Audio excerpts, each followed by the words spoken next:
pukul 6 waktu Indonesia Tengah. Inilah Radio Republik Indonesia Bau-Bau dengan Warta Cape Town, berita seputar Kepulauan Buton.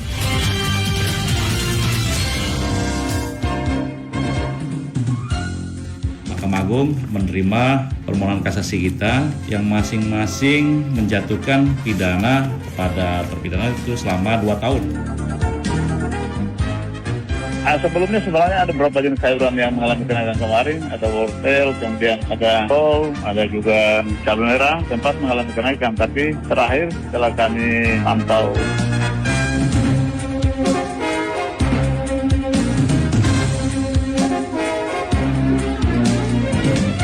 Selamat pagi dari kawasan Bukit Waluyo Indah, kami sampaikan pokok-pokok berita. Mahkamah Agung menerima permohonan kasasi Jaksa Penuntut Umum Kejaksaan Negeri Bau-Bau yang menjatuhkan pidana selama 2 tahun dan denda 100 juta rupiah kepada 3 terdakwa atas perkara korupsi pembangunan Pasar Palabusa, Kota Bau-Bau. Selain telur dan beras bermerek, harga sembako di Bau-Bau cenderung normal. Inilah Warta Kapten pagi selengkapnya hari ini, Rabu 31 Mei 2023, bersama saya Siti Nur Hardianti.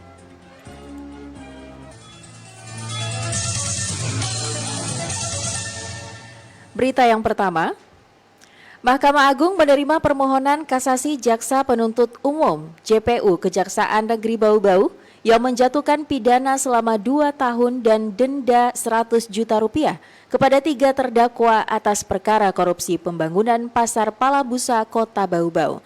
Informasi mengenai hal itu dilaporkan Afriansyah. Mahkamah Agung menerima permohonan kasasi kita yang masing-masing menjatuhkan pidana kepada terpidana itu selama 2 tahun. Mahkamah Agung menerima permohonan kasasi Jaksa Penuntut Umum JPU Kejaksaan Negeri Bau-Bau yang menjatuhkan pidana selama 2 tahun dan denda 100 juta rupiah kepada masing-masing terdakwa yakni Farida, Adisti, dan Rajlun atas perkara korupsi pembangunan Pasar Palabusa, Kecamatan Lea-Lea, Kota Bau-Bau. Kepala Seksi Pidana Khusus Kasipitsus Kejari Bau-Bau, Erik Eriadi mengatakan, sebelumnya ketiga terdakwa divonis bebas oleh Pengadilan Tindak Pidana Korupsi Tipikor Kendari pada 26 April 2022. JPU Kejari Bau-Bau kemudian mengajukan kasasi ke Mahkamah Agung dan menang. Saat ini kita baru menerima salinan putusan dari Mahkamah Agung terhadap tersangka Farida, Bu Adisti, sama Pak Rajlun. Jadi Mahkamah Agung menerima permohonan kasasi kita yang masing-masing menjatuhkan pidana kepada terpidana itu selama 2 tahun dan denda 100 juta. Apabila tidak bisa membayar denda, diganti kurungan 3 bulan.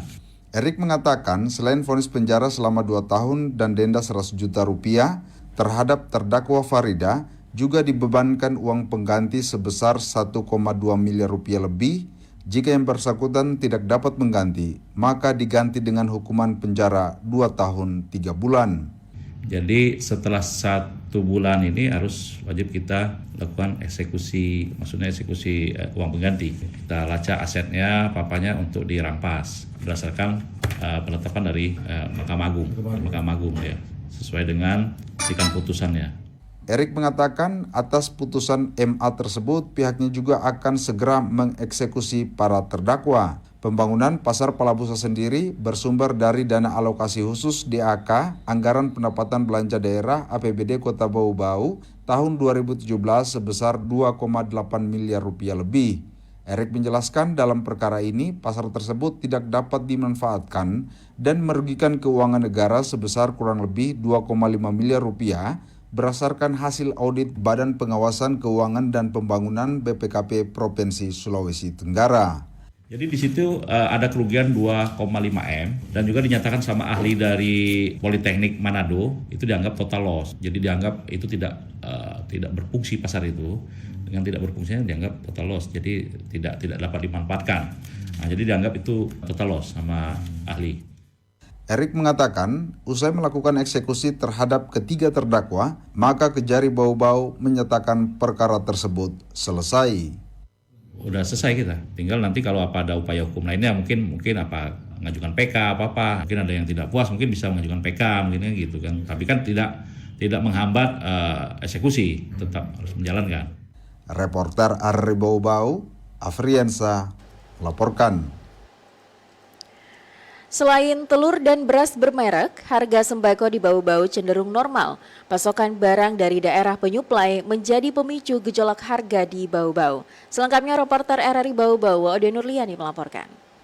Menjelang akhir Mei 2023, sejumlah harga bahan pokok terpantau mengalami kenaikan namun tidak begitu signifikan. Telur ayam sejak 3 pekan terakhir terus bertahan dengan harga di atas Rp60.000 per rak untuk ukuran jumbo hingga Rp68.000. Pantauan Dinas Perdagangan dan Perindustrian Kota Bau-Bau di 3 pasar berbeda, 3 komoditi naik seperti beras merek Sania Rp13.500 menjadi Rp14.500 per kilogram, sayur kol dari Rp15.000 menjadi Rp17.000 per kilo, dan bawang putih semula Rp40.000 naik menjadi Rp45.000 per kilogram. Terpantau 2 komoditi turun di pekan terakhir Mei seperti kacang hijau dari Rp24.000 menjadi Rp23.000 per liter, dan kentang semula Rp28.000 menjadi Rp25.000 per kilo. Kepala Dinas Perdagangan Kota Bau-Bau Lawade Ali Hasan menuturkan, rata-rata kenaikan harga 3 jenis kebutuhan tersebut disebabkan naiknya harga di tingkat distributor seperti dari Kota Surabaya dan Sulawesi Selatan.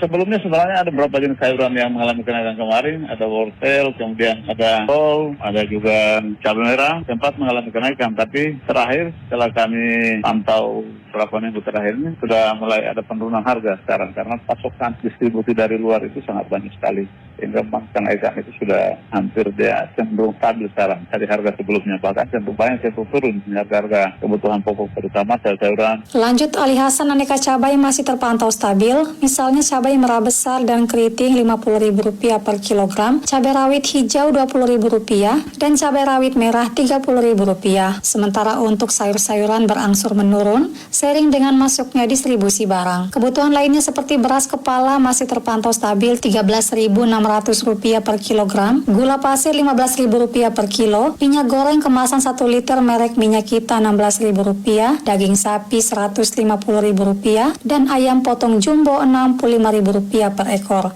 Wade Nurliani, reporter Bau-Bau melaporkan.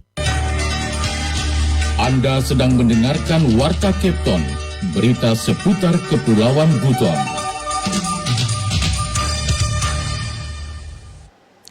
Kita beralih ke informasi lainnya. Hadiri pelatihan penanganan kedaruratan dan logistik bencana, Wali Kota Bau-Bau Laode Ahmad Monianse harapkan peserta menjadi pelopor dan penggerak kesiapsiagaan bencana. Mengenai hal itu, Harul Mulku melaporkan.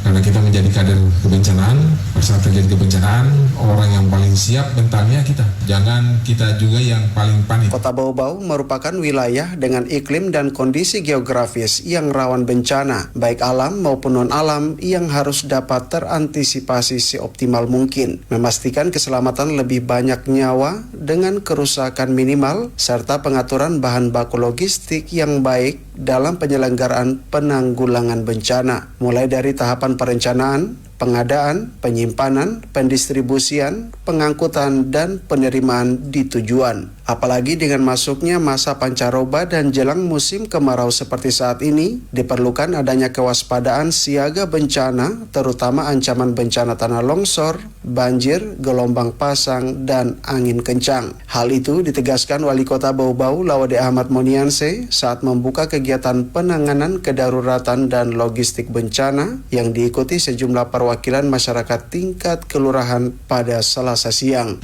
Selalu waspada terhadap terjadinya bencana, serta secara konsisten melakukan kegiatan kesiapsiagaan menghadapi kemungkinan terjadinya bencana. Penanggulangan bencana bukan hanya menjadi tanggung jawab BPBD atau pemerintah, namun ini menjadi tanggung jawab kita semua.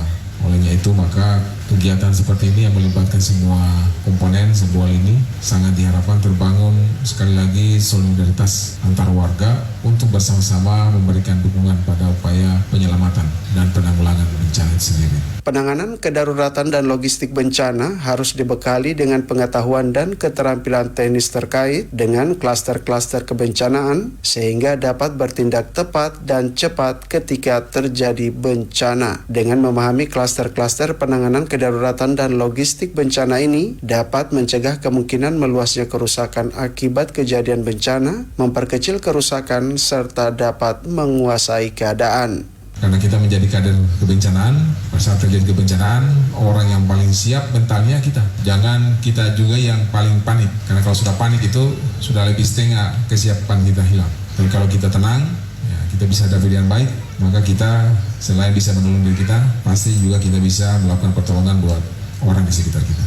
Lebih dari itu, Ahmad Moniansyah berharap peran peserta tidak hanya berhenti pada cakupan wilayahnya sendiri saja, namun juga siap sedia jika dibutuhkan untuk membantu mengatasi penanganan kedaruratan dan logistik di wilayah lain. Reporter RRI Bau-Bau, Hairul Mulku, melaporkan. Berita yang terakhir. Gelar Coffee Morning dan di 1413 Buton Sinergi Media Komitmen Sukseskan Pemilu 2024. Kembali reporter RRI Bau-Bau, Audia Nurliani melaporkan. Belum genap seminggu ditugaskan di Kodim 1413 Buton, Letkol Infantri Ketut Janji bergegas menggelar Coffee Morning bersama insan jurnalis dan mitra Kodim di 6 wilayah teritorialnya. Dalam kesempatan itu, Letkol Ketut menyambut hangat kedatangan wartawan. Pria kelahiran Sulawesi Tengah tersebut membuka diri kepada seluruh media untuk memberikan masukan dan kritikan terhadap kinerja pihaknya dalam menjalankan tugas pokok di Kodim 1413 Buton menjelang tahun politik, dan mengharapkan sinergitas bersama jurnalis tetap berjalan harmonis demi mengawal keamanan Pesta Rakyat 2024 nanti lebih kondusif bersama jajaran penegak hukum lainnya. Kegiatan kami silaturahmi sama mitra ini dalam rangka kami saling mengenal satu sama lain. Kami juga warga baru di sini. Kami minta bimbingan dan arahan kepada mereka agar bisa mendukung tugas pokok. Salah satunya itu untuk Kodim Buton. Mitra ini selalu akan berkumpul sama kami setiap per 3 bulan atau 1 bulan. Dandi berkomitmen setidaknya minimal sebulan sekali akan menggelar silaturahmi bersama jurnalis Kepulauan Buton. Sementara Ketua PWI Bau-Bau Aswarlin mengapresiasi langkah Dandi menjalin kebersamaan dengan awak media di wilayah kerjanya, terlebih bersinergi mengawal pemilihan umum tahun 2024. Sebagai pilar keempat demokrasi, menurut Aswarlin, media akan menjadi garda terdepan dalam memberikan informasi benar dan anti-hoax kepada publik, lebih khusus media sosial. Kita tahu bersama bahwa tahapan pemilu sekarang sudah berjalan. Ini juga merupakan tanggung jawab kita bersama tentunya teman-teman media untuk menyukseskan pelaksanaan pemilu itu sendiri. Terima kasih atas undangan dan silaturahmi yang berjalan pada pagi hari ini. Semoga bisa berjalan terus dan bersinergi dengan teman-teman. Kegiatan silaturahmi tersebut berlangsung di Aula Manunggal Kodim 1413 Buton, dihadiri sejumlah mitra Kodim seperti pimpinan Bank BRI, pihak bandara, Dinas Perhubungan, dan Ketua PWI, beserta puluhan jurnalis cetak dan elektronik sekepulauan Buton. Audia Nurliani, reporter Bau-Bau, melaporkan.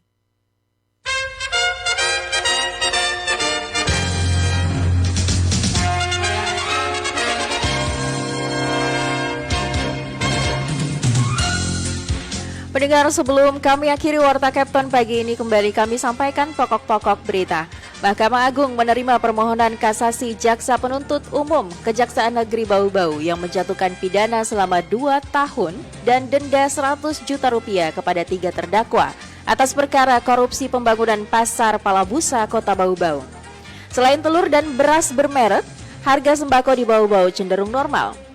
Demikian Warta Kapten hari ini. Mewakili kerabat kerja yang bertugas, kami ucapkan terima kasih untuk perhatian Anda dan sampai jumpa.